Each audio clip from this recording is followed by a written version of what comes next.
오늘 이야기는 서울에 사시는 30대 남성분이 보내주신 사연입니다. 현재는 잘 지내고 계셔서 다행이지만 친구분은 정말 안타깝네요.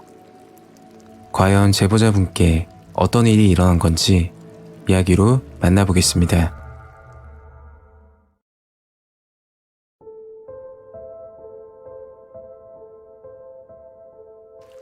제가 20년 전쯤 초등학교 때 가장 친했던 친구가 있었습니다. 4학년쯤 친해져서 초등학교를 졸업하기까지 매일 보다시피 만났어요. 당시 집도 가까웠던 저희는 학교 앞 문방구 오락기에 앉아 게임도 하고 피카츄 돈가스도 사 먹고 초등학생들이 그렇듯 저희도 다를 건 없었습니다. 그날은 친구가 100원을 빌려줬고 오락기에 앉아 게임을 하며 놀았습니다. 그리고 그날 밤 친구는 아버지와 함께 세상을 떠났습니다. 듣기로는 어려운 집안에 어머니가 집을 나가시고 생활고를 견디지 못한 아버지가 친구가 잘 때 연탄을 피웠다고 하더라고요. 전 어린 나이에 주변 사람이 죽는다는 걸 처음 겪어서 너무나도 충격이었습니다. 그것도 가장 친했던 친구가 죽었다는 사실이요. 한동안 멍하게 지냈던 기억이 나네요. 그리고 충격이 가시기도 전에 저는 중학교에 입학했습니다. 초등학교 때부터 미술을 했던지라 선생님은 그것을 아시고는 저에게 교실 뒤편 환경미화를 담당하게 하셨는데 전 너무 하기 싫었어요. 그래도 어떻게 합니까? 하라면 해야죠. 아무튼 수업이 마치면 학교에 남아 환경미화를 꾸미면서 친구 생각은 잠시 잊고 바쁘게 중학교 생활을 보내고 있었습니다.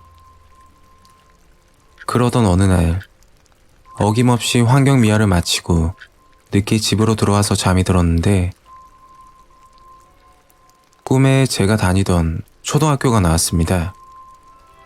당시 초등학교 정문에서 오른쪽을 보면 골목이 있었는데 골목 근처는 그 친구가 살던 집이 있었고 저희 집은 그 골목을 빠져나와서 좀 더 걸어가야 했습니다. 꿈에서 전 집으로 가려고 자연스럽게 그 골목으로 걸어갔습니다. 그런데 그 골목 중간쯤 그 친구 집 앞에 어떤 남자아이가 등을 보인 채로 가만히 서 있는 거예요. 저는 지나가면서 옆으로 쳐다보며 서 있던 남자아이 얼굴을 확인했는데 저랑 친했던 그 친구였습니다. 반가운 마음에 아무렇지 않게 말을 걸었어요. 야, 여기서 뭐해? 제 기억에 친구는 얼굴이 검보라색이었어요.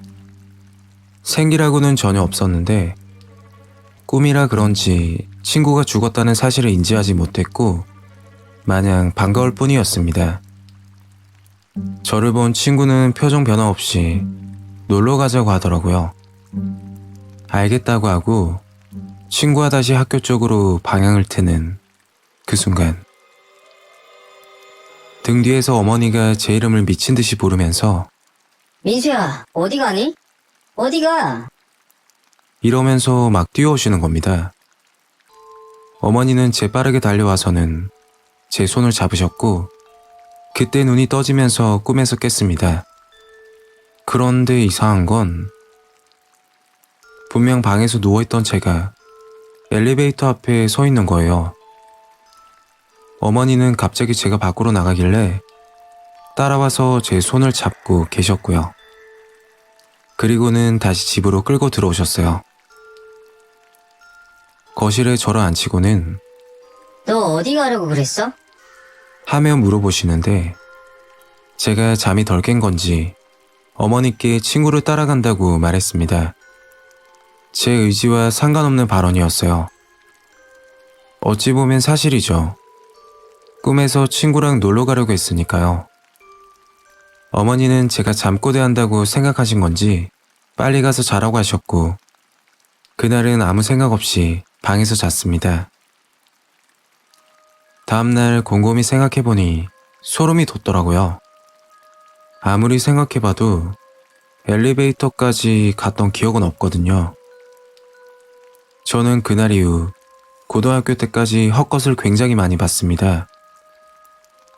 자다 일어나면 문 앞에 하얀 옷을 입은 남녀가 서 있는 걸 보고 부모님인 줄 착각하고 왜 그러시냐고 허공에 물어본 적도 있고, 방문 구석에 얼굴만 내밀고 있는 남자아이도 봤었고, 시각, 청각 그리고 꿈에서까지 종종 목격했습니다.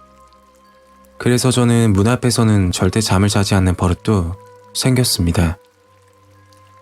그리고 유난히도 사람이 떨어져 죽거나 차에 치여 죽거나 죽는 모습을 종종 목격하게 되었죠.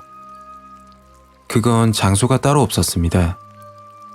차에 치이는 걸 목격한 이후로 저는 자동차 트라우마도 생겨서 지금도 면허가 없습니다. 그래도 그냥 지내고 있었죠. 부모님에게 말씀을 드려도 믿지 않으셨으니까요. 헛소리 하지 말라고만 하시더라고요. 그렇게 저는 고등학생이 되었고, 사건이 터진 건 고3 수능이 얼마 남지 않은 날이었어요. 저희 가족은 새 집으로 이사를 했는데 그날부터 누가 누르는 것처럼 허리에 통증이 생겼습니다. 어머니께 말씀드렸지만 대수롭지 않게 생각하셨고, 저도 그냥 단순한 근육통이겠지 하고 지냈습니다.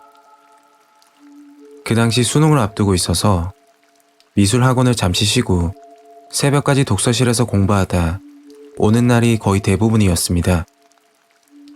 그날도 어김없이 독서실에서 나와 새벽 2시쯤 집 와서 씻고 거울을 보면서 머리를 말리고 있는데 저희 방 문쪽 천장에서 마치 대리석에 구슬을 던지는 소리가 나는 겁니다. 놀란 저는 굳어버린 채로 천장만 응시하고 있는데 그 소리가 점점 커지면서 머리 위까지 다가오는 겁니다. 저는 방에서 소리를 지르며 온몸을 떨면서 난리도 아니었습니다. 어머니도 그때 놀라신 것 같아요. 이런 모습은 처음 보셨거든요. 제가 위에서 이상한 소리가 난다고 하니까 어머니가 하신 말이 더 소름이었던 게, 아파트 입주 시작한 지가 얼마 안 돼서 아직 위에 사람이 없다는 거예요. 다음날 어머니가 바로 점을 보러 가셨습니다. 다녀오신 어머니가 저에게 오시더니 무당이랑 했던 이야기를 말씀해 주셨어요. 아들이 문제네.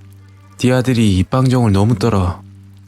어머니는 입방정이 무슨 말인가 싶어서 모르는 척하며 이야기를 듣고 있으니까 어머니는 그때 생각이 나셨다고 하셨어요. 제가 허리가 아프다고 한 걸 말이죠. 우리 아들이 무슨 입방정을 떠냐고 그런 애가 아니라면서 어떻게 하면 되냐고 물어보셨는데, 무당이 니들 눈에만 안 보이지 다 듣고 있다고 했다는 겁니다. 사실 친구나 주변 지인들에게 제가 본 신기한 것들을 말하고 다녔었거든요. 어머니는 그날 무당에게 부적을 받아오셨고, 그 부적은 3년 동안 아무도 보여주면 안 되고 3년 뒤 아무도 보지 않는 곳에서 태워야 한다고 하셨습니다. 그리고 부적이 다 탈 동안 아무 말도 하면 안 된다고 당부하셨고요. 저는 3년 동안 그 부적 잃어버릴까봐 노심초사하면서 품에 지니고 다녔습니다. 전달받은 대로 3년 후 아무도 없는 곳에서 태우고 왔죠. 부적을 받고 나서, 그리고 태우고 난 후에도 다시는 그런 헛것들도 보지 않고 잘 살고 있습니다.